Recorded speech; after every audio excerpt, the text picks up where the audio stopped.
24/7 job ఇది. Police department అయినా medical department 24/7 job ఇది. కానీ వాళ్ళకి కూడా రెస్ట్ ఉండాలి, ఆర్సీ కూడా సీరియస్ ఉండాలి. మీరు అబ్జర్వ్ చేశారే లేదు, ఈ పోలీస్ స్టేషన్ చూసారే ఆలోచించండి ఒకసారి. ఒక యోగా రూమ్ ఉంది, ఒక రూమ్ ఉంది, ఒక రిలాక్సేషన్ తీసుకోవాలి. కూడా సెలవులు ఇచ్చే విషయంలో కూడా ఎక్కడ కూడా ఇబ్బంది లేకుండా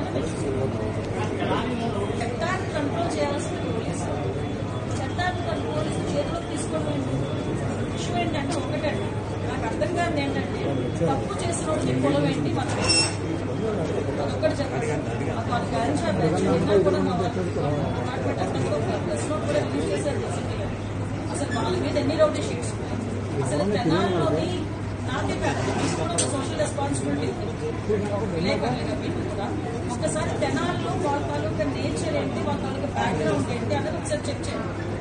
యాక్చువల్గా ఒక గాంజా బ్యాచ్ పోలీస్ డిపార్ట్మెంట్ మీద చెక్ చేస్తున్నారు అంటే చెప్పగలిగా ఒకసారి దానికి కూడా వీళ్ళు రాజకీయ రంగులు వేసి దానికి కులాన్ని అంటగట్టి మతాన్ని అంటగడతా ఉంటే పోలీస్ డిపార్ట్మెంట్ ఎలా వర్క్ చేసుకోవాలి ఒకసారి ఆలోచించాలి. ఇదే పోలీస్ యాక్షన్ తీసుకోలేదు, ఏదైనా ఒక స్టెప్ ఫార్వర్డ్ వేస్తే ఈ రకంగా మాట్లాడు అంటే నేనేమంటానంటే కొంతమంది మన డిపార్ట్మెంట్ చేసుకునే కాదు.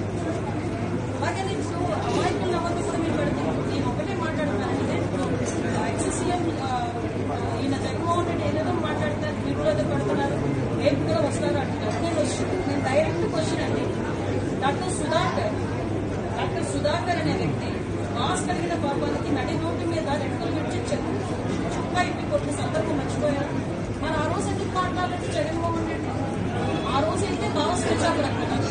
ఆ రోజు అయితే అదే చంద్రబాబు నాయుడు గారు అమరావతి చూడడానికి వెళ్తే బస్సు మీద రాళ్ళు ఇస్తుంటా ఉంటే ఆ రోజు ఎందుకు రాళ్ళు ఇస్తారంటే భావస్వచ్ఛాలు రక్కన అంటారు. అదే పోలీస్ డీసీపీ ఆఫీస్ కి పక్కనే ఉన్న సెంట్రల్ ఆఫీస్ మీద దాడి చేస్తే మా కార్యకర్తకి బీపీ వచ్చింది అన్నారు. ఇవన్నీ ఎక్సీఎం మాట్లాడే మాటలే కదా.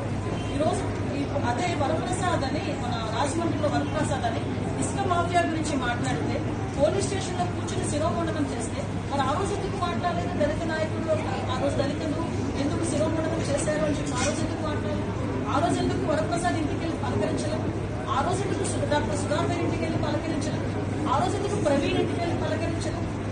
అంటే పులివెంద నాగమ్మ అనే అమ్మాయిని చాలా టోటల్ గా హత్య చేస్తే మేము వెళ్తే మా మీద అట్రాసిటీ కేసులు పెట్టారు.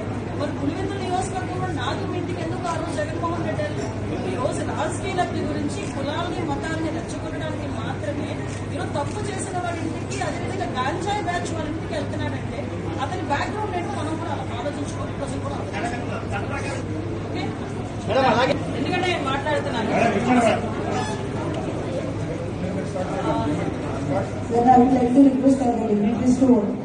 ఎందుకంటే లాస్ట్ టైం సజ్జల గారి చేతిలో లాస్ట్ హోమ్ మినిస్టర్ చేతిలో కానీ సీఎం చేతిలో కానీ పోలీస్ డిపార్ట్మెంట్ ఉండేది కాదు.